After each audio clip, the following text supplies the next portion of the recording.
All right, here we are in the Talmud for Wednesday, October 18th. So you may remember on where we left off class, we basically, the whole premise of this piece of Talmud is asking the question how it is that Rabban Gamliel can do something that seems to be so against the Torah. Rabban Gamliel makes a diagram of a sun, of a moon, and that seems to go against the Torah in a few different ways. And so the two moves that the Torah, basically, that the Talmud has open to it to try to convince you that the Torah and Rabban Gamliel cannot be contradictory is the following. Either the Talmud can tell us, you think you understand what the Torah said, but if you really understood what the Torah said, then of course Rabban Gamliel has done nothing wrong. Or it can say, you think you understand what Rabban Gamliel did, but if you truly understood it, then you would know that Rabban Gamliel is not wrong. And so we figured out yesterday that one of the things is when it says don't make gods of silver and gold, don't make of those that are with me. We were saying, well, actually making means make exact 100% exact replicas, and that's probably not what Rabban Gamliel did. Number one. Number two, when it says, don't make those that are with me, well, there are a lot of levels of of heaven, and God is kind of existing in the highest level, and there's only probably the angels there. But the sun and the moon, those are down a little bit lower, so they're not technically with God. Okay? Number three, so those are probably allowed. Number three idea, well, it says in the Ten Commandments, you shall not make them, you shall not bow down to them. So you shall not make them in order to bow down to them. And that's not why Rabban Gamliel was making them. He wasn't making these images of the moon so he could bow down to them. He was making them so he could test these people coming to say, did you see the moon in this kind of way? Okay. And the last thing we saw yesterday, actually, we saw two other things yesterday. One is we saw that we do not make for yourself. Right. Don't make for yourself, but actually others made it for Rabban Gamliel. So don't think actually that this is something that Rabban Gamliel made for himself. Other people made it for him. And the last piece we saw yesterday was, well, when they're talking about an image, what is an image? Two-dimensional is not an image of an idol. Three-dimensional is probably the image of an idol. And what Rabban Gamliel had was probably two-dimensional, so we're okay. All right, so at this point, it seems like the Pong side is winning, right? Remember, all the pink side wants to do is to figure out that Rabban Gamliel has done something wrong. All the Pong side wants to do is to say that Rabban Gamliel has done nothing wrong. So it seems like if we ended right now, we'd say like, oh, you know what? You thought that sure, someone else made this object, and of course you have a case where someone made an object and Shmuel said get rid of that object because it was like an idol. But that's because that case of of Shmuel and Rabbi Yehuda, that was a three-dimensional object. But what Rabbi Gamliel is using is a two-dimensional object, and that's okay. So the question is, how is the ping side? So it seems like the pong side is actually winning at this point, right? Saying actually, Rabban Gamliel, you're okay because the object was a two-dimensional. Someone else made it for you, and you're okay. But remember, if we're on the ping side and we want to actually say no, actually, Rabban Gamliel did do some things wrong. The way we're going to try to do it right now is by trying to get rid of this reasoning right here, and this reasoning is saying it's three-dimensional objects that are really the big problem. So what are we going to need to do? And this was question number one for you. What are we going to need to do? What does the Talmud, the ping side, need to do to show that that actually three-dimensional objects are probably not the problem we're dealing with? We're probably dealing with some other problem. Why Shmuel said get rid of that object, and if we can think of there's another reason why, then all of a sudden Rabban Gamliel is actually doing something that's wrong. So what might that be? Give us your best guess. Question number one. And this is what the Talmud actually does say. The Talmud says the Talmud needs to show that if there's an E3D image made by others and it's actually allowable. So how might we go about doing that? Question number 2. And here is how it's actually done. So read that and tell me how this is a good proof for the Ping side. I'm just writing this down. And it is a good proof because it's showing that here's a totally 3D image of a king in a synagogue. And it seems like people are praying there, meaning if they had a problem with it, they would have all run away screaming, idol worship, idol worship, idol worship. But they're not. So, in a sense, we're saying, actually, don't tell me that the big problem, Mr. Pongside, is that it's a 3D image, because here I've got a case of there being a 3D image and no one has a problem with it. So Rabban Gamliel has still done something wrong. So you see what we did. If this is true, then we call this untrue, and this is the last thing that is true. So here, kind of the Ping side wins. But now, of course, we want to have the Pong side is going to come in and say something about this. And of course, they're going to try to show, what are they going to try to show? They're going to try to show something about this case that makes it so, right, that makes it so a 3D image is a problem, even though we have this to be the case. And so think of a couple ideas of what that might be. And that's question number 4. How might 3D, even though we have this case, how might a 3D image still be problematic? And let's see what they come up with. Oh, look at this. This is what the Pong side says.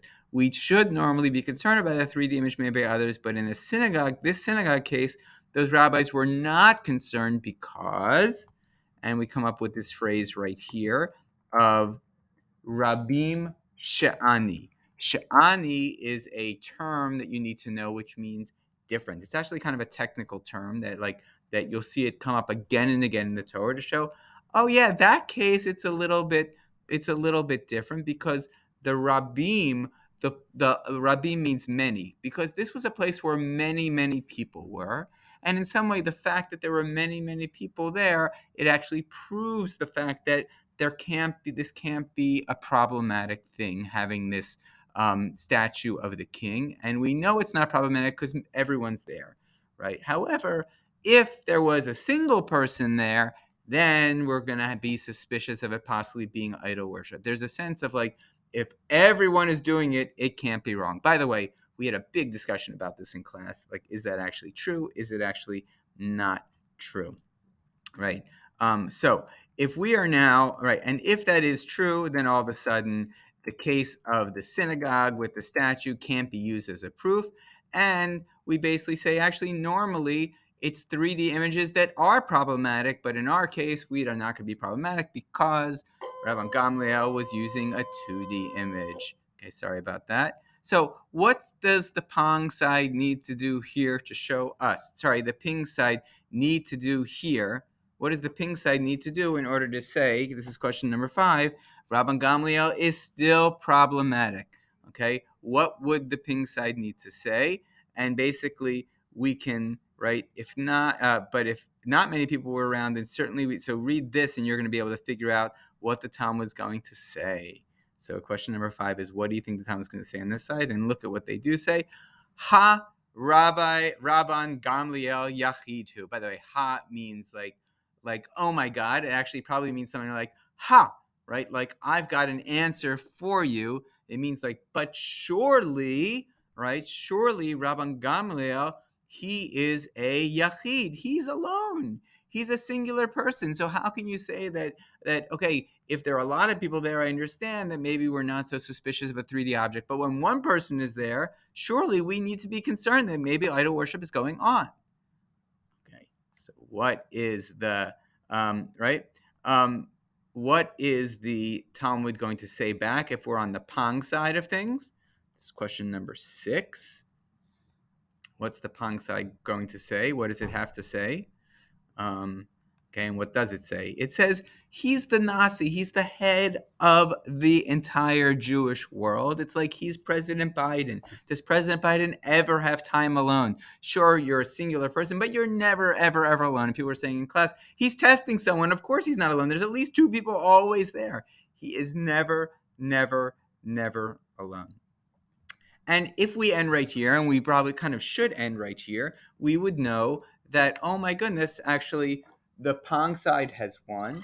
Rabban Gamliel, sorry, I'm just pouring some coffee. Rabban Gamliel has not done anything wrong. He's okay because even if he has a 3D image, we are not concerned about it because it was probably made not by him but by others. And even if it was made by him, he's never alone, so he never should be under suspicion of there being idol worship. And so we could end right there, but for some reason, and I'm not quite sure why, the Talmud wants to give us another punch on the Pong side. And the way we do that is we have this term right here called ibait ema. Now, ibait ema I can translate for you, and then you'll have that translation.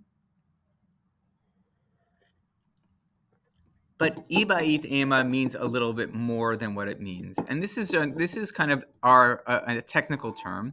And by the way, you've had a couple other technical terms. Another technical term was my time de. What is the reason of Rabbi X?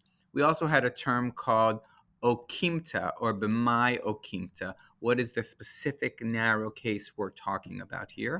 So this word ibait ema means, if you wish, say, but it means something much more than that. And I'm calling it a technical term because it's important. This term comes up all the time in the Talmud, and we need to know what it means because by knowing these words, we know exactly what to anticipate is coming next. Okay? And often when people study a sugya, a certain section of Talmud, we call that a sugya, that they will, first thing they'll do before they even start studying, they'll go say, what are my technical terms involved in this story? And do I really know what they mean? Okay, so how do you do that? Well, it just so happens we've got 3 books in the library that can help us with technical terms. We've got this book called the Practical Talmud Dictionary. We've got another book called the Reference Guides to Talmud. And we've got another called Understanding the Talmud. And I'm going to give you the entries of each for each of these of the word ibait ema. And for question number 7, I'm going to have you ask you to tell me what the word means, ibait ema. And for question number 8, tell me what it actually means and what it means we can anticipate is coming next in the Talmud. And just number 9, of these 3, which do you think is the clearest, or which book, if you had to choose just one of these books, which would you choose and why? So if you had to choose just one of these books. All right. So here, iba'id ema means if you wish, say, but it really means here's another solution to our problem, right? Here's an alternative explanation for how we can solve this problem of, did Rabban Gamliel do something that is wrong? And here's the answer that is given. The first iba'id ema is right here, and it says, iba'id ema, this is really what the tablet looked like. Actually, it wasn't one piece. It was 1, 2, 3, 4, 5, 6, 7, 8 different pieces, or I don't know, as many different pieces as you can do. So why might that actually be, question number 10, why might that be another solution to the problem? The reason is because we can say, when they're talking about don't make for yourself an idol or don't make for yourself a picture, they're talking about make for yourself an entire picture. Here we have it in little pieces, and so you can say that it's okay, you can come in. Here we have little pieces, and you can say that, that is that's not a problem. That's not going to be a problem. The second iba'it ema, if you wish, say here's another explanation, and he's saying I can learn another explanation from the Torah. The Torah says when you enter the land that your God is giving you, you shall not learn to do the horrible practices of those nations. So your final question of the day is, what is that the Talmud uses this phrase from the Torah to teach us one other reason why what Rabban Gamliel did was 100% A-okay. Can you figure out what that is? And no one got this in class, by the way. So, but what the Talmud is going to tell us is they're going to look at this phrase: "You shall not learn to do." Right. So, learning, sure, Rabban Gamliel is learning, um, learning, but he is learning in order to do that act that is a bad act. So he is, you shall not learn to do, right? He's not learning in order that he himself can do that thing. He is learning all of these things about Torah for another reason altogether. Why is he learning about the Torah altogether? That's question number. Why is he kind of creating this thing? He is creating this thing to do what? And that's question number 13. And then we're done.